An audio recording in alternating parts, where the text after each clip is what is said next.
어, 청년 실업 문제. 이게 정말 하루 이틀 된 얘기가 아니죠. 네, 맞아요. 꽤 오래됐어요. 그래서 오늘은 이 문제를 좀 다각도에서 깊게 파헤쳐 보려고 합니다. 저희가 모아본 자료들이 좀 있는데요. 예전 자료부터 해서 뭐 최신 글로벌 전망, 또 지금 정부 정책은 어떤지, 그리고 아예 좀 다른 시각의 분석까지. 네, 다양하게 준비됐네요. 네. 그래서 이 자료들 속에서 핵심만 딱딱 짚어보는 시간 가져보겠습니다. 과거부터 현재 또 미래의 변화까지 같이 한번 따라가 보시죠. 시작부터 현실이 좀 만만치 않은데요. 2018년 자료를 보면요. 2017년 기준으로 청년 실업률이 역대 최고였다. 9.9% 이렇게 나오고요. 9.9% 상당히 높네요. 네. 근데 청년들이 실제로 느끼는 거, 그러니까 체감 실업률은 무려 22.7%였다고요. 와, 22.7%. 거의 4명 중 1명이네요. 그렇죠. 이게 단순히 그냥 일자리를 못 구한다, 이 문제를 넘어서는 거예요. 어렵게 취업해도 임금이 너무 낮거나 고용이 불안정해서 금방 또 그만두는 거죠. 아, 첫 직장에서 오래 못 버티는 이직률 문제군요. 네, 맞아요. 높은 이직률, 이것도 아주 심각하겠다고 분석하더라고요. 사실 2003년 연구원 보고서 제목만 봐도 이게 얼마나 오래된 고민인지 감이 오죠. 정말 해묵은 과제라는 게 느껴지네요. 단순히 숫자 이상의 불안정함이 있었군요. 그럼 미래는 좀 다를까요? 세계경제포럼 보고서, 그 일자리의 미래 보고서에서는 어떻게 전망하고 있나요? 이게 좀 흥미로운 부분인데요. 기술은 계속 발전하는데 앞으로 5년 동안 전 세계적으로 보면 새로 생기는 일자리보다 사라지는 일자리가 더 많을 수 있다. 이런 예측이에요. 네. 기술이 발전하면 일자리가 더 생기는 거 아니었어요? 그럴 것 같은데 순 감소할 수 있다는 거죠. 마이너스 1,400만 개 정도? 와, 생각과는 좀 다른데요. 그렇죠.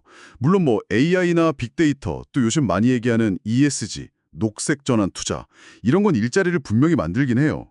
근데 동시에 저성장이나 공급망 문제, 생활비 상승 같은 요인들이 이걸 상쇄시킨다는 분석입니다. 아, 그러니까 없어지는 것도 많아서 결국은 줄어든다. 네.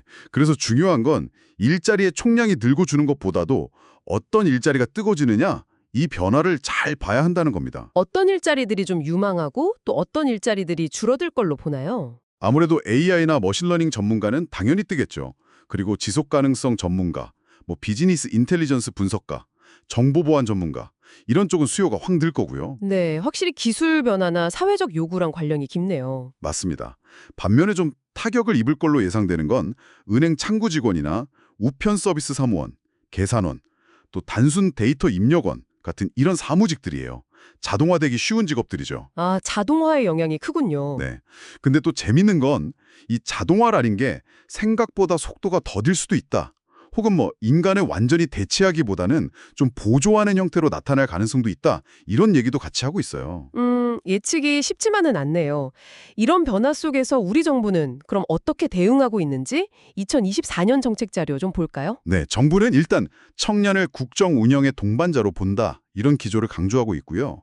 그래서 여러 방면에서 지원책을 내놓고 있는데 구체적으로 어떤 것들이 있나요? 크게 보면 일단 일경험 기회를 늘리는 데 주력하고 있어요. 민간 기업이랑 협력해서 인턴 자리 같은 걸 만들고 공공기관에서도 좀 늘리고요. 해외 인턴 기회도요. 경험을 쌓는 게 중요하니까요. 그렇죠. 그리고 대학생이나 직업계고 학생들한테 맞춤형으로 고용 서비스도 제공하고 그리고 청년 친화적인 기업에 ESG 지원도 해준다고 하고요. 일자리 관련 지원이 많네요. 또 다른 분야는요? 주거 문제도 빼놓을 수 없죠.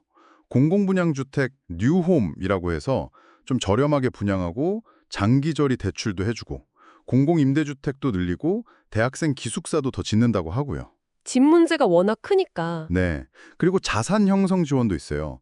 청년 도약 계좌라고 정부 지원금도 주고 비과세 혜택도 주는 거. 이거 가입 기준도 좀 낮췄고요. 국가장학금이나 학자금 대출 부담도 줄여주려는 노력이 보입니다. 금리 동결이나 한도 인상 같은 거요. 돈 문제도 신경을 쓰는군요. 그리고 참여 확대. 정부 위원회 같은데 청년 비율 늘리고 청년 보좌역이나 2030 자문단 이런 것도 확대하고요. 마지막으로 좀 취약한 청년들, 특히 자립준비 청년들 지원도 강화하고 있어요.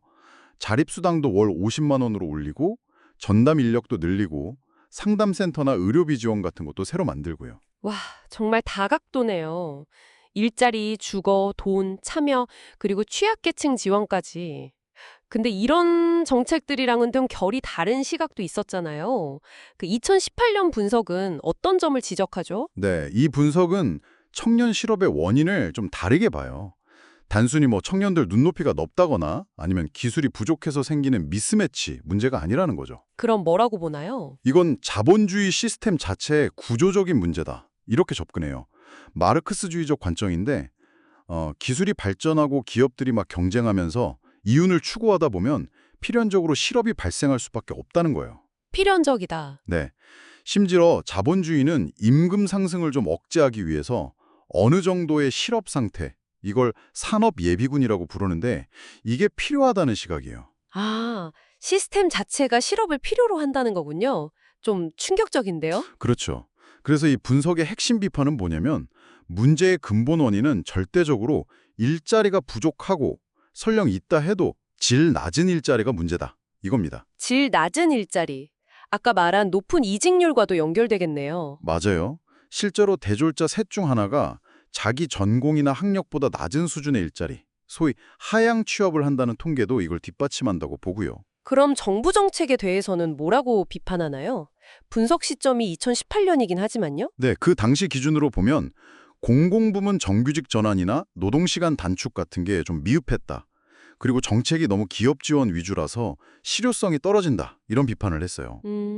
실효성에 대한 의문이군요. 특히 그 노동시장 이중구조론이라고 해서 문제를 마치 정규직 기성세대랑 비정규직 청년세대 간의 갈등 구도로 몰아가는 걸 경계해야 한다고 주장해요. 그게 아니라 노동계급 전체가 연대해야 한다는 거죠. 아, 세대 갈등 프레임을 넘어서야 한다는 거군요. 그럼 이 분석에서는 어떤 대안을 제시하나요? 대안은 좀 명확해요. 정부가 직접 나서서 대규모로 공공부문에서 양질의 일자리를 만들어야 한다. 그리고 임금 깎지 말고 노동시간을 단축해야 한다. 재원은 어떻게 마련하고요? 그 재원은 기업이나 부유층에 대한 증세를 통해서 마련하고 실업급여 같은 사회 안전망도 대폭 강화해야 한다. 이런 입장입니다. 확실히 좀 다른 결의 해법이네요. 네, 상당히 구조적인 접근이죠. 오늘 정말 청년 실업이라는 이 복잡한 문제 여러 각도에서 깊이 들여다봤습니다. 과거부터 이어져 온 어려움의 현실, 또 기술 변화가 가져올 미래 예측, 그리고 정부의 다각적인 노력들, 마지막으로 문제의 근원을 파고드는 좀 비판적인 시각까지. 네, 정말 다양한 이야기들이 나왔네요. 자, 이제 이 정보들을 가지고 한번 우리 스스로에게 질문을 던져볼 시간인 것 같습니다. 이렇게 빠르게 변하는 세상 속에서 지금 나오는 정책들을 넘어서서 청년들에게 정말로 힘이 되어줄 수 있는 기회, 또 안전망은 과연 뭘까요? 그리고 우리 사회는 이 문제를 근본적으로 해결하기 위해서 어떤 질문과 더 마주해야 할지, 이런 고민들을 좀 각자 해보시면 어떨까 싶습니다.